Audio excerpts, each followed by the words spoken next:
అందరికీ నమస్కారం. నేను మాట్లాడవలసి వస్తుందని అనుకోలేదు.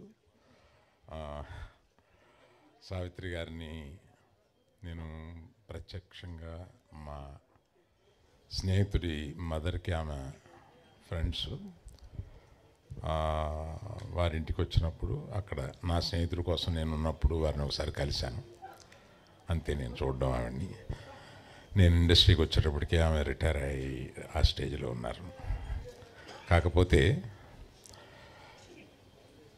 కారులో వస్తూ సావిత్రి గారితోటి పోల్చదగిన మరో నటి ఇంకెవరన్నా ఉన్నారా అని ఆలోచించినప్పుడు మీనా కుమారి గారు ఒక్కరే ఉన్నారేమోనని అనుకున్నాను నేను.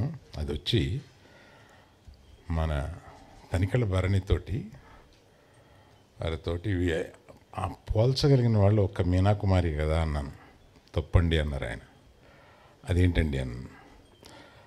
ఈమె హాస్యం కూడా చేయగలరు, మీనా కుమారి హాస్యం చేయలేరు. హాస్యం చేసిన వాళ్ళే పూర్తి నటినట్లు అవ్వగలరు అని ఆయన చెప్పినప్పుడు, సరే సార్ అది మీరు పర్సనల్గా చెప్పినా కూడా నేను కోట్ చేయాల్సి వచ్చింది.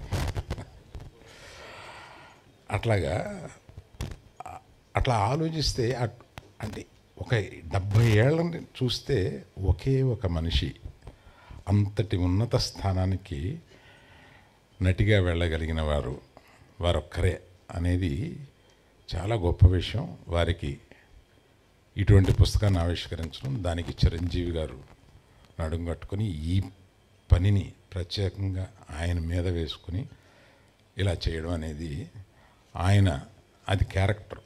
ఆయన ఎవరి దగ్గరికన్నా వస్తే అది డిజర్వింగ్ అని అనిపిస్తే ఎంత దూరం అన్నా వెళ్ళడం అనేది ఆయన క్యారెక్టర్. అది అందుకని వారు అడగగానే ఆయన తీసుకొని దాన్ని ఇది కార్యక్రమాన్ని చేసి ఆవిష్కరించేటట్టు చేశారు చిరంజీవి గారు.